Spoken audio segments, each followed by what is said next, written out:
Le 20 mai 2023, Christophe Dominici aurait fêté son 51e anniversaire.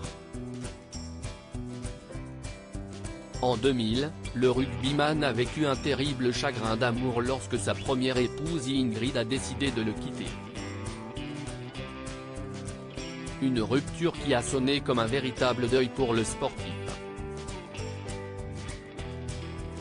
Sortie en 2007, l'autobiographie Bleu à l'âme de Christophe Dominici, réalisée avec Dominique Bonneau, journaliste à l'Équipe, évoque de nombreuses épreuves vécues par le sportif, notamment la mort de sa sœur Pascale en 1986, dans un accident de voiture, alors qu'il n'avait que 14 ans, mais aussi son divorce avec sa première femme Ingrid. Selon les informations révélées dans cet ouvrage, l'ancien rugbyman aurait poussé à bout son ex jusqu'à ce qu'elle le quitte. Lors de leur rencontre, elle avait 14 ans. Lui était majeur. S'étant mis en tête de sauver son homme de ses démons, la jeune fille a souvent dû faire face à la froideur du sportif. Il se comportait avec elle comme un macho, un mec lourdeau qui refuse qu'elle devienne avocate. Quand ils sont arrivés au Stade Français, il ne supportait pas qu'elle soit copine avec les autres femmes de joueurs, il voulait sortir seul. Il refusait de lui parler de sa sœur. Elle lui disait, si tu restes bloqué sur la minute où elle est morte, tu ne pourras jamais vivre.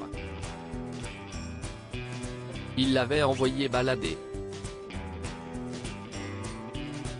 Il s'est fermé à elle comme à sa sœur, explique Dominique Bonneau.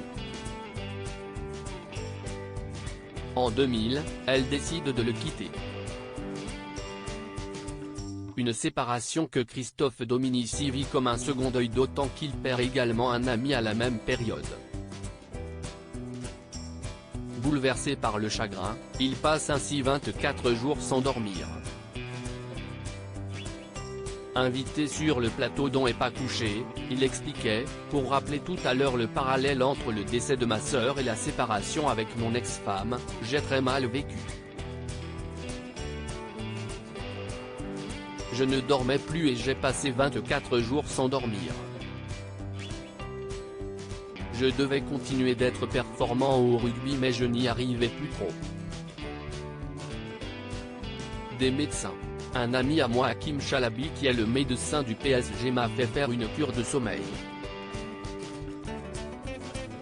CIST, un sommeil artificiel pour se reposer, pour détendre les stress émotionnels et les émotions qui étaient à fleur de peau. Il a par la suite retrouvé l'amour avec son épouse Loretta Denaro, avec qui il a eu 2 petites filles prénommées Chiara et Maya. Pour rappel, Christophe Dominici est mort brutalement au parc de Saint-Cloud, Hauts-de-Seine, en tombant du toit d'un bâtiment de la caserne Sully.